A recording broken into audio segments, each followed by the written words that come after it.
Patriots deliver a 14-10 win at windy Buffalo. Please tell me this isn't true. The Patriots might be the best team in the AFC. No, they are. Oh, gosh. They are. Oh, gosh. I hate to break it to everyone, but it's not just in record only. They're the hottest team in the AFC. They're the best team in the AFC. And they are the classic, the team you don't want to face in the playoffs. It's the Patriots. Did I read right where Bill Belichick has now had 11 separate seasons where he's had a 7-game win streak in them? I didn't see that, crazy. But it's remarkable but not surprising given Belichick and the Patriots over the last 2 decades. Please tell me it's not true that the New England Patriots also took a blueprint of what you need to do in a cap league, Chris. Okay, they lost a quarterback, a generational one. Tell me if this sounds anything like what could happen in Pittsburgh. That they lost a quarterback, which is a generational one. Right. He decided he wanted to go somewhere else or retire, either one, but he decided he wanted to go to sunny, kind of central-ish Florida, right, along the Gulf Coast. Beautiful Gulf Coast, all our friends, Bradenton Beaches. We love the west coast of Florida. We absolutely love it down there. Anna Maria Island, Bradenton, all our places. So he decided he wanted to go down there. And what the New England Patriots did is they said, we are going to risk sucking for a year. We're okay with that. We might suck for a year. But we're going to have our sights set on who we think is the right guy. We're going to go find him in the draft. We're going to put some people around him. And you know what we're going to do? We're going to try to assemble the number one scoring defense. And they've done that to this point. And then we are going to relaunch. But we are going to choose a road, risk sucking. And they did that last year, and now they're right here. That's what it takes in a cap league. Here's the catch, Colin. They didn't even suck out loud. They were 7-9, 2 games under 500. That's it.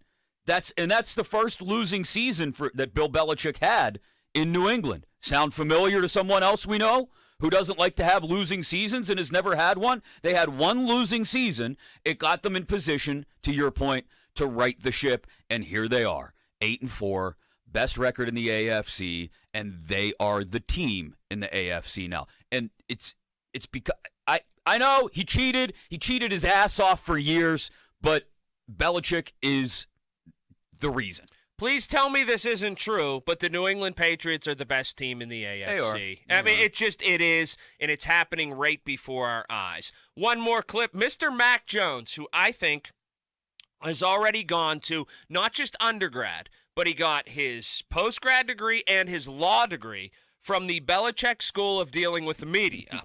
When you listen to Mr. Mac Jones in his post-game after the win last night, 14-10 over the Bills, in which Mr. Mac Jones threw the football, dare I say, three times. 2 of 3 for 19 yards. Listen to how electric he is in post-game.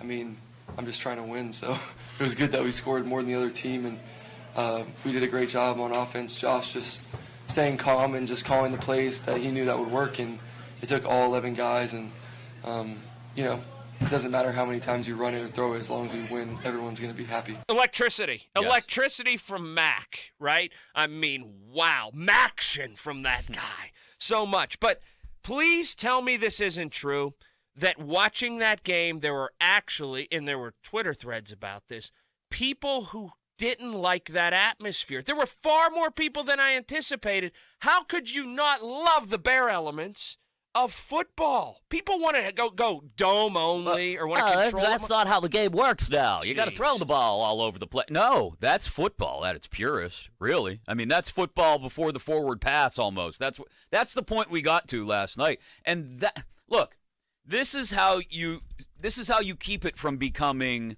Madden on a soundstage. This is how you keep it from becoming basketball on grass. You institute the elements, right? Yes, we all love 41-38 games. They're fun, especially when your team wins. Think of the Steelers-Chargers a couple weeks ago, right? We've seen some I think of Cleveland-Baltimore on Monday night last December. Those kind of games, they're fun. Don't get me wrong.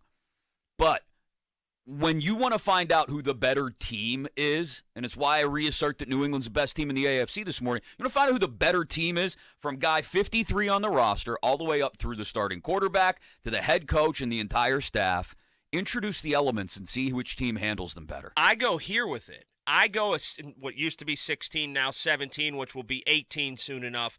An 18-game or 17-game season in which you don't know what you're going to get week for week. The variety is what I like. I don't like 17 snow games. I don't like 17 games where it's 72 degrees and nice out. Give me rain sometimes. Give me snow sometimes. Give me idyllic 64 degrees and a little bit of clouds and a light wind, and that's wonderful for a lot of people. But the ability to be able to be pliable and play in different conditions. And yes, exactly.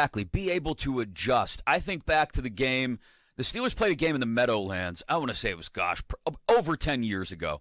And I want to say it was a Charlie Batch start, perhaps. I can't remember exactly. I don't have the details perfect in my memory, so I apologize. But I know it was a game when Bruce Arians was offensive coordinator. And they went into the Meadowlands, and it was terrifically windy. Almost like it was in Buffalo last night. 30, 40-mile-an-hour winds consistently, gusts of more than that. And they still threw the ball like 35 times. That's how you find out which coaching staff is actually prepared and nimble enough to adjust on game day. Introduce the elements. And it wasn't like these were elements that hadn't been predicted since way back on last Monday when I told you to take the Patriots against the Bills to begin with. And we knew, if you kept an eye on it throughout the week, which, as I'm sure the Patriots and Bills staffs did, you knew it was going to be windy last night. And so you come up with the best game plan for the elements. You have to do that sometimes. Yeah, it is. It's absolutely something where you need to be light on your feet. Follow us. We're on Twitter at 937TheFan, driven by Jim Shorkey Kia, Wexford, North Huntington, Uniontown, Pittsburgh's #1 Kia dealer. Visit ShorkeyKia.com. Please tell me this isn't true. Actually, I'm kind of rooting for this a little bit. But please tell me this isn't true, that we're barreling, perhaps, maybe, towards that Patriots and Bucks Super Bowl. Could it happen? Give it to me. Me too. Give it to me. Give me Belichick v. Brady. Give me the two of them sort of standoffishly talking very nice about each other for an entire week and a half, and then give me the final ultimate referendum on who the true GOAT is over the last 20 years in the NFL. Did Belichick build Brady, or did Brady make Belichick? Yes, absolutely. If the Steelers aren't going to go to the Super Bowl, which I don't think they will, unfortunately, hate to break it to you, give me Tampa, New England. That is the happiest ending Bobby Kraft could even author. It is incredible. I want 2 weeks of that, though, in the lights, the glitz, the glamour of Hollywood this time. You're shipping everyone out west and having 2 weeks of Belichick and Brady. Look, I think it's still a bit of a long shot, especially, for both of these teams. It's just wide open. But if you're asking me right now, as we're here and we veered into December, what I want from a Super Bowl matchup, because the hometown team I don't think can get there, give me that. Who wins that game right now? Your knee-jerk reaction. You tell me exactly how I'm supposed to ever bet against Belichick in a big game. Exactly. I know Brady's super good, but you tell me. But what if after the suspension, here he comes riding in with his cape, the old AB in the Super Bowl, out in L.A., doing crazy stuff all week. That presumes the Bucs don't tell him to hit the bricks once he comes back off the suspension, which I saw as a distinct possibility. But yeah, I would lean towards Belichick as well because of what we saw last. This is why, like I said, pliability. As much as he cheated his tail off for decades and could still be cheating for all we know. I don't know. The guy who used to be his head cheating coordinator doesn't work there anymore, so I don't know if they're still cheating as massively as they were. He's in Hawaii, stuck in those floods, apparently. No, but they may have cheated their tails off for years. But that right there tells you why Belichick will do whatever it takes to win, up to and including we're just going to pass the ball 3 times tonight. We drafted you. You're a franchise quarterback. You're going to be the quarterback here for over a decade. Tonight, you're going to turn around and hand it off. 50 times? Right, 46 times. Yeah. You're just going to hand it off. Okay, coach, thank you. We'll win. Yeah. It is a masterful situation. And he takes Mac Jones, too. I thought it was a really insightful story from Peyton Manning, real quick, from last night from the Manning cast. He talks to the quarterbacks and the head coaches every week before they do their game on Monday night. And he said, he called Mac Jones and said, hey, Mac, can we talk? And Mac Jones was like, listen, I'd love to, Peyton, but you got to go through PR, in order to get everything cleared. He's like, okay, yeah, no problem. Called the PR director. PR director very respectfully was like, listen, no. They're insulating Mac Jones from everything. Mac Jones isn't doing car commercials this year. Mac Jones isn't going out and handing out butterballs the week of Thanksgiving. Mac Jones isn't doing anything but sitting in a room watching film with Belichick and then going out and practicing and getting ready to play football. He's figuring out a way to beat the Bills. He's an evil freaking genius, Belichick is, because he looks at every angle.